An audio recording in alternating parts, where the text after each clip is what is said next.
Question 2 જોઈ લો.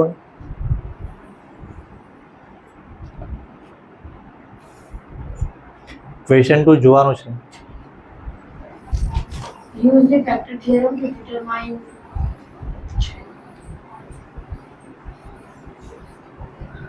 હું થી અડધું જ બોલ્યો.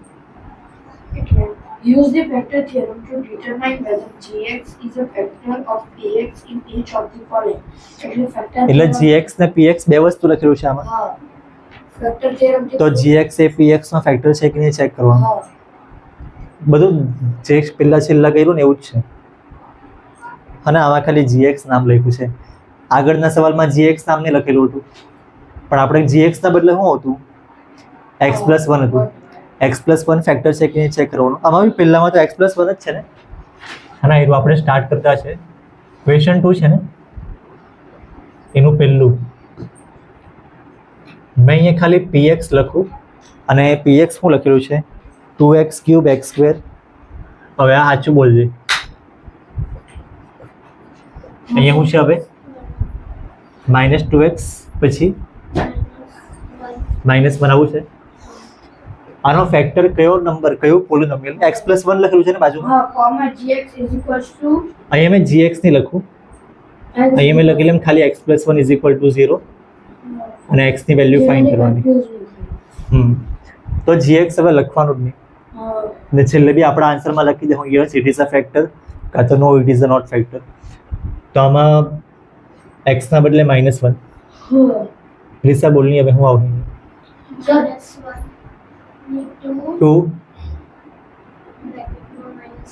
-1 -1 ક્યુબ -1² -2 -1 બ્રેકેટમાં લખવાનું, કેમ કે -1 એમ જ લખે ને તો સબટ્રેક્શન જેવું દેખાય. અને આ તો સેમ જ. હવે આમાં શું કરવાનું, તે છે ને 3³ છે એટલે એને 3³ નથી -1 નો ક્યુબ. -1³ એટલે પહેલા ક્યુબ કરવાનો કે 2 નું અંદર મલ્ટીપ્લાય. પહેલા ક્યુબ કરવાનું તો -1 જ આવે. એટલે આ 2 એમ જ રાખવાનો ને પહેલા એરવા ક્યુબ થઈ ગયો છે -1. પછી આનો સ્ક્વેર 1 અને પ્લસ તો એરવા હતું ને +1 હું પાછું નહીં લખું કેમ કે મેં પ્લસ લખાને તો મને બ્રેકેટ કરવા પડે ને બધું, એના કરતાં +1 એમ જ લખ્યું છે. આમાં આ બેનું મલ્ટીપ્લાય માઇનસ પ્લસ થઈ જાય અને આ તો સેમ જ રહ્યું. તો હવે શું આવે, આ બેનું શું આવે -2 -2. આ +1 એમ જ રાખું મેં, આ +2 બી એમ જ રાખું, આ -1 બી એમ. આ +1 -1 કટ +2 -2 અને આ -2 +2 be cut. yes gx is the factor of px. Yes it is a factor એવું લખી તમને. હવે આવડી ગયું.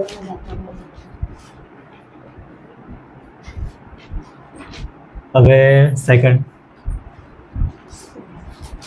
સેકન્ડમાં શું છે, px is equals to x³ plus 3x square plus 3x plus 1 and g is equals to x. ત્યારે છે ને જે પ્રમાણે લખે ને એ પ્રમાણે બોલવાનું, બરાબર છે. હવે કેમ કે તું બધું હાથે બોલી જાય પછી આયરવા ખબર જ નહીં પડે, બરાબર છે ને આયરવા. અને હવે તો બોલ. હા, આમાં x+1 હતું, આમાં x+2 છે ને. હા, x+2 ઇઝ ઇક્વલ ટુ 0 રાખવાનું, x ની વેલ્યુ -2. હવે આ -2 તમારે આમાં મૂકવાની, જોવાનું 0 આવે કે નહીં આવે. તો બોલની પ્રિસા -2 નો ક્યુબ પછી 3 -2 પછી 3 બ્રેકેટ -2 ના +1. હવે -2 નો ક્યુબ, 2 નો ક્યુબ કેટલો આવે, 2 × 2 4 અને 4 × 2 8. તો અહીંયા 8 આવે છે કે -8 આવે? -8 આવે. કેમ કે 3 વાર છે, 4 વાર હતો તો પ્લસમાં આન્સર આવતો. હવે આ -2 નો સ્ક્વેર કરવો એટલે એ વાત 3 તો સેમ જ લખવાનું અને આનો સ્ક્વેર કેટલો આવે, કોનો -+4. સ્ક્વેર કરે તો આન્સર પ્લસમાં આવશે, ક્યુબ કરે તો આન્સર માઇનસમાં આવશે. પાવર 4 હોય તો પાછું પ્લસમાં આવી જાય. આ બેનું હવે આનું પેલું પ્લસ 3 ને -2 નું મલ્ટીપ્લાય -6 +6 કેમ લાગે, મોટા નંબરની સાઇન લખવાની એવું લાગે. તમે આજે પાછું એક વિડીયો મોકલા એકચ્યુઅલી મેં તો કાલે કીધેલું હતું. જો એમાં છે તમે જાતે સમજવાની પહેલાં ટ્રાય કરજો, કેમ કે 6 અને 7નું છે અને તમે 6 7માં નહીં મળે. આમાં બે અલગ અલગ સાઇન હોય ને તો માઇનસ જ આવશે. અને અહીંયા શું કરવાનું હતું? +1. હવે શું કરીએ? હવે છે ને આ 3 ને 4 નું મલ્ટીપ્લાય કરવા પડશે પહેલા, તો એ -8 + 12 પ્લસ અને આ -6 + 1. હા સર, હવે બધા પ્લસ નંબર એક બાજુ લઈએ અને માઇનસ એક બાજુ લઈએ તો ચાલે કે નહીં ચાલે?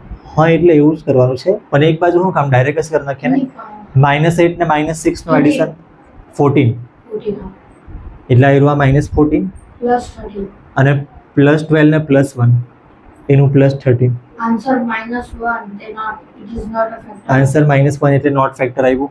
આવું જ છે કે એટલે આવ્યું આ no it is a not factor.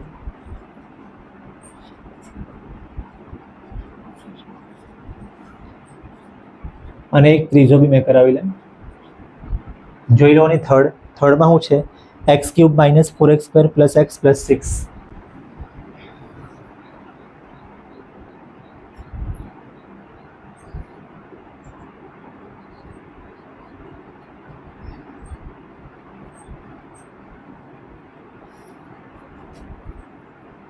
અને આમાં કઈ વસ્તુ ચેક કરવાની છે? x plus x -3. x - 3.